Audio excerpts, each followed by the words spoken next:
A nossa conversa hoje é com o diretor técnico adjunto da CNA, Maciel Silva. Vamos falar aí de uma aprovação pela Câmara dos Deputados. Os deputados aí que aprovaram um projeto de lei de bioinsumos para a Confederação. Medida vai garantir aí segurança jurídica aos produtores, né, Maciel? Seja bem-vindo mais uma vez. Obrigado, Bruno. Isso mesmo.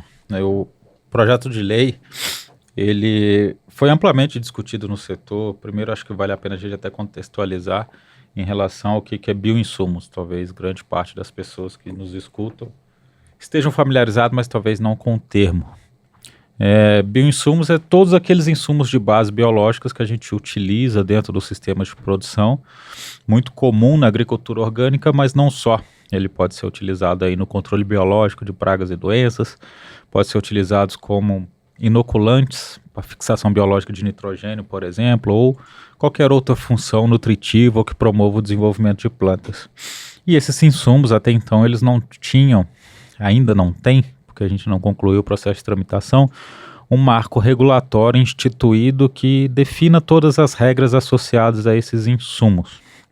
Então, a aprovação do projeto de lei na Câmara, ela começa o início de um avanço, apesar de o texto já ter sido muito discutido no setor. Ele tramita desde 2021, inclusive a nossa expectativa é que ele seja aprovado até o final de 2024, mas inicia o processo aí legislativo, a conclusão de uma das etapas do processo legislativo, caminhando para o estabelecimento de uma lei.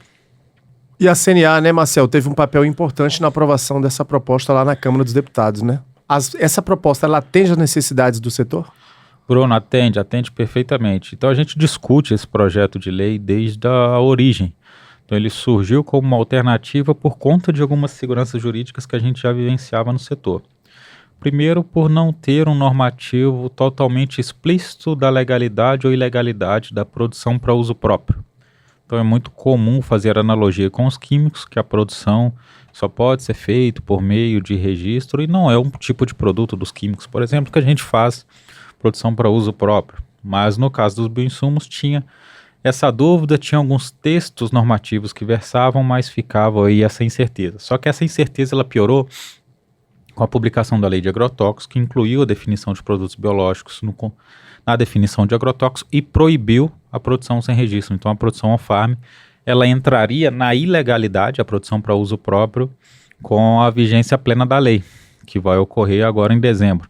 Então esse texto ele corrige a lei do agrotóxico, ele garante autorização para a produção para uso próprio, seja essa produção fazendo todas as etapas dentro da propriedade, seja ele adquirindo um inóculo para multiplicação, ou mesmo se ele não quiser fazer na propriedade e quiser adquirir o produto pronto para uso, isso também é previsto no escopo normativo.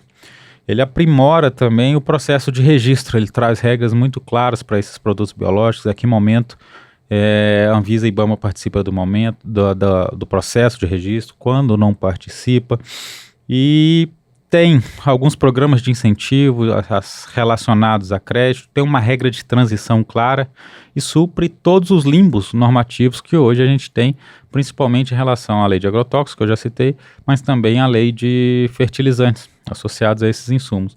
Então é um ganho direto para os produtores rurais, primeiro na segurança jurídica, na legalidade, e segundo no potencial que tem para desenvolver esse mercado aí e garantir uma produção ainda mais sustentável da agropecuária brasileira. Ou seja, é mais uma alternativa para o produtor, para o setor. Exatamente. Não que seja mais uma alternativa porque, por incrível que pareça, o Brasil já é o país que mais usa bioinsumos no mundo. Então é muito difundido entre os produtores, talvez eles não estejam familiarizados com a definição, mas muitos deles já fazem. Por exemplo, a fixação biológica de nitrogênio na soja. A gente praticamente já não faz adubação nitrogenada na soja há muitos anos. Então, ter um marco regulatório, ele pavimenta o desenvolvimento científico, então a preocupação nossa, inclusive na construção, no auxílio da construção desse texto, foi garantir que a gente não amarre as limitações do texto à nossa imaginação. Não, a gente garantiu uma presença adequada do Estado, da pesquisa, para que se a gente surgir inovações associadas a esses bioinsumos, a gente já tenha essa estrutura normativa que garanta esse desenvolvimento, essa evolução do setor. Então tem muitas deficiências no setor hoje, por exemplo, associada a fertilizantes, associada às importações que a gente tem de produtos químicos para controle de pragas e doenças, que a gente pode porventura, vir a sanar parte delas com esses insumos biológicos. Então, são ganhos para a agricultura orgânica, obviamente, que só faz uso desses tipos de insumos, mas também da agricultura convencional, que pode ter aí muitos fatores associados à redução de custo, à dependência de insumos internos com um marco regulatório adequado. Ou seja, para finalizar, trata-se de uma fabricação própria, e aí isso foi muito discutido, inclusive na construção desse tema, desse texto, né, Maciel, lá em 2021, até mesmo pelos representantes do setor. Muito se falava como vai se dar o cumprimento à fiscalização, né, em campo da aplicação desse produto, né, desse insumo. E aí eu te pergunto, podemos dizer aqui, garantir que esses bioinsumos, eles de fato vão cumprir com as boas práticas de produção, né? Claro, Bruno, e aqui acho que cabe 2 pontos relevantes. Na verdade, 2 pessoas chaves dentro dessa discussão. Primeiro, o deputado Zé Vitor, que foi o autor do texto, que lá em 2021 ele já via a necessidade e as adequações que precisavam ser feitas em relação ao escopo normativo. Então ele queria endereçar, resolver o problema do on-farm, e esse texto foi aprimorando ao longo dos anos. E o deputado Sérgio Souza, na relatoria dele, ele ouviu muita gente. Então, parte desse texto ele foi discutido por um grupo com mais de 50 entidades. Ele ouviu o Embrapa, ele ouviu o IBAMA, ele ouviu a Anvisa, ouviu o governo. O que ele buscou? Que esse texto ele fosse uma garantia de liberdade econômica, se tratando de produção própria, mas também que ele não fosse burocrático para as empresas que querem registrar produto comercial, mas que também não tivesse total ausência do Estado que pudesse colocar a população ou o meio ambiente em risco por conta de qualquer tipo desses produtos. Então, associado à produção on-farm, por exemplo, que ela foi muito questionada no passado, tem alguns mecanismos de controle.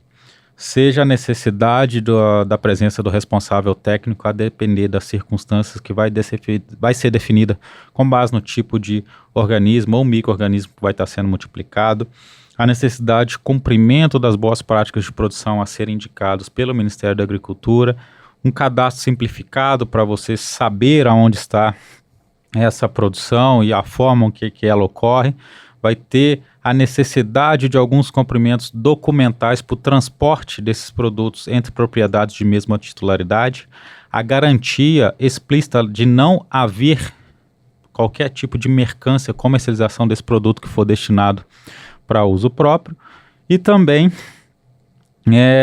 alguns condicionantes em relação à necessidade de resguardar os documentos associados a essa produção para uso próprio, para numa eventualidade de algum problema, você ter um mínimo de rastreabilidade de origem e poder sanar esses problemas. Então, garantiu a presença adequada do Estado, mas não no peso em que se discutia no passado de ter que ser um registro similar ao que ocorre com as indústrias, de todo mundo ter um responsável técnico, coisas que, apesar da autorização explícita de produção, vinha acompanhado da proibição operacional. Então, eram tantas exigências que o produtor não realizaria por conta do alto grau de burocracia associado.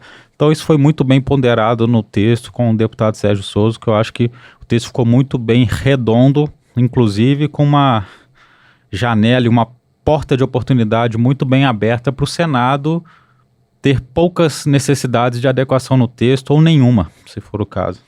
E a CNA agora vai, claro, atuar para que o texto seja aprovado pelos senadores. A nossa preocupação, inclusive, ela está associada à ilegalidade que entra com a vigência plena da lei de agrotóxicos. Então, o nosso prazo, a gente tem uma data limite, a gente precisa que isso seja sancionada ainda em 2024. Então, no Senado, toda a nossa movimentação, todo o nosso empenho junto à Frente Parlamentar da Agropecuária e mesmo as discussões de acordo já discutidas na Câmara, ela envolveu também o Senado da discussão para tentar dar celeridade nessa tramitação. A gente espera que nas 2 próximas semanas, no máximo 2 próximas semanas de sessões no Senado, o texto seja debatido e, se tudo der certo, seja aprovado e caminhado para a sanção presidencial. Esse foi o nosso bate-papo com Maciel Silva, diretor técnico adjunto aqui da CNA. Maciel, mais uma vez, muito obrigado. Eu que agradeço, Bruno, pelo convite.